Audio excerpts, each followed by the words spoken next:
being disrespected. Have you noticed that in work, friendships, even relationships, people seem to be so comfortable with disrespecting you? People might even say things to you that they are not comfortable saying to other people. You think to yourself, I'm such a nice person, I try to be kind to everyone, yet somehow that energy is not given back to me, and you wonder why. Well, honey, it's because you are kind without boundaries. When you are kind in a way where people almost feel like whatever I do to this person or whatever I say to this person, they will still stay. They will still accept my behavior. Oh my God, you will meet the worst kind of people. People will play with you, people will use you, people will abuse you when they notice that you are someone like this. So you have to learn to stand up for yourself. Guys, my name is Liz and welcome back to my channel. Let's get into it. First things first. Understand that people, when you first start standing up for yourself after you have never done that, they will make you feel like a bad guy. So they'll be like, you're selfish, you're vain, how dare you? People that call you selfish for you standing up for yourself are the same people that benefit from you having no boundaries. These are the same people that want to use and abuse you. So don't listen to them. If someone comes to me and they're like, hey Liz, I don't feel comfortable with this, or hey, I don't want to talk about this, I'm not going to be offended because that is that person's personal boundaries and that is okay. Now, if I want to use that person or I have been used to using them, I'm going to be offended because I'm going to be like, who do you think you are right now? I've always used you. I've always abused you. I'm going to think to myself, why do you all of a sudden have these boundaries now? Because I'm used to being bad to you. Also, I need you to understand that humans will test how far they can go with you. So let's say you have a relationship and in the beginning of that relationship, the person that you're with starts calling you whatever. And you just accept that. You're like, okay, fine, he was mad, whatever. It goes further, it goes further, and it goes further, and it gets very, very abusive. Why? Because in the beginning, you show this person, I don't really have a problem with you degrading me with words. Now, in the human mind, because we are still a little animalistic, they're going to think, how much further can I go? How much more power can I have over this person? That's why when someone does that from the beginning, you have to create such a drama. Like, imagine you still want to be with the person, you don't want to leave. Then you have to create such a drama that you basically traumatize this person into never doing that to you again. Because they know you will overreact in like the most craziest way. Do not force yourself to answer personal questions. Whether it's on social media, whether it's with friends, whether it's with family, strangers, when it's not required. Imagine you have a job interview and they ask you like where you used to work or whatever, and obviously you're gonna answer. But when it's not really required and people are really fishing for information, like who are you dating? How do you get your money? And all these things, you can say, I don't feel comfortable talking about my personal life with you. You can say that. There's no issue in that. So if you want to be more private and you're not comfortable with sharing personal information, then don't do that. Don't force yourself, because you're at the end of the day gonna feel bad for sharing and oversharing with these people. People are literally so crazy. They will take whatever you said, they will add 700 things on top of this, they will completely put it in a mixer, and then they will say that you said that when that was never what you said. So be very careful with what you want to share and what you don't want to share. Don't agree to last minute, no effort plans. Imagine you're going on a date, okay? And this guy claims to be so interested in you, but he's like, hey, come over in 1 hour to my house. Don't go. Who goes there? What is this invite? This is actually so disrespectful.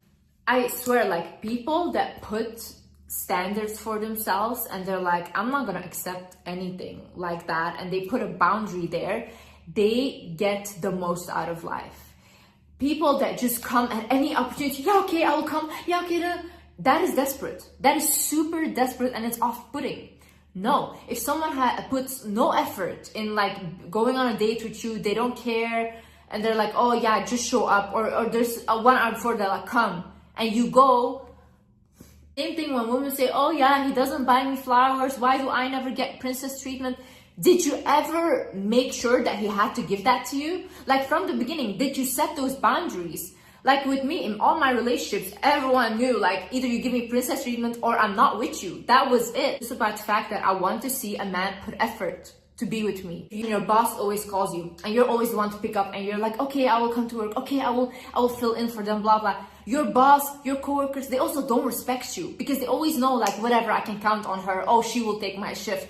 What are you? Are you a garbage bag? Why do you let yourself be treated that way? No. See, you deserve people putting effort into you. You deserve to be respected. And I need you to understand that you're not a bad person for saying no. Say it with me. I'm not a bad person for saying no. I'm not a bad person for putting boundaries. I actually respect myself. And once you respect yourself, people around you will start respecting you. Don't come to me with like, oh yeah, but everyone said that I was mean and this and that. If I do that, then they're gonna call me mean. They might call you mean, but they will think twice before they put you through shit again. So when you set up a boundary, make sure that they pay for what they did. Like, not in like an extreme way, okay? But when you say that you didn't like what they did to you, but they don't care, they still did it, then you have to remove your presence. Either it's for a little while or completely, okay? Why do you do that? Because you have to show with your actions that you're actually serious about defending yourself. Because you guys saying like, I didn't like that, but then you're all good with them, just like this 1 minute later, doesn't matter. It doesn't matter because they're going to do the same thing because they know there's no consequences for treating you that way. So you have to give people consequences. They have to know in their head, oh my God, if I behave this way, I know Liz will do this. And there is a consequence, okay? Don't force yourself to agree with everyone or to change your opinions just because someone said something. Have your own opinions in life. Like, look at things from your own perspective. Teach yourself things from your own perspective and then talk with people from your perspective. Because if you're so easily manipulated, like someone can tell you, oh my God, the sky is purple today. And you're like, you know what? Maybe the sky is purple. You're so easily manipulated then. No, be like, no, I don't think so. I think the sky is blue. That's it. That's my opinion. You can have your opinion. Same way I see people argue about religion. I see people argue about all these things when it's like, you can have your opinion, I can have my beliefs. That's it. Give yourself space to recollect. So imagine you just had a fight with family, your partner, whoever, work, whatever. You don't need to talk to them right then and there and fix it right then and there. Like, don't push yourself to do that. If you're a person like I am, for example, I need some space and I need to think. And I also need to think about what I did wrong, what the person did wrong. And then I can talk to the person when I'm calmed down.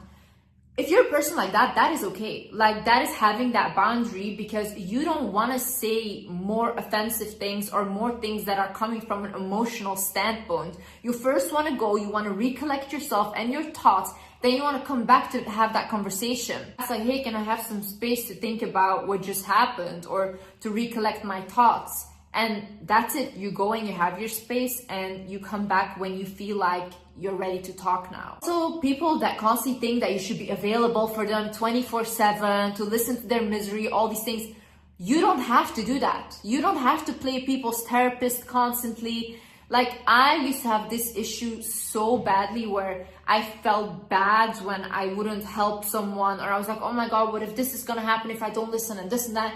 And it was so detrimental for my own mental health that I literally had to put up a boundary where I'm like, I can't take all of this, because if you are gonna tell me a story that traumatized you, that's literally traumatizing me because I really feel bad.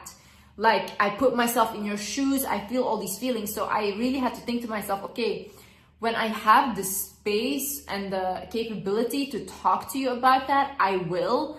But imagine you're just trying to have a good day and a person is constantly bringing up the same things. You can say like, hey, can we not talk about this today? Or can you maybe look for a therapist to talk about that? Don't allow people to talk down on you, even in a joking way. People that think it's funny to bully someone, who is that funny to? To the bully, not to the person that is on the receiving end, okay?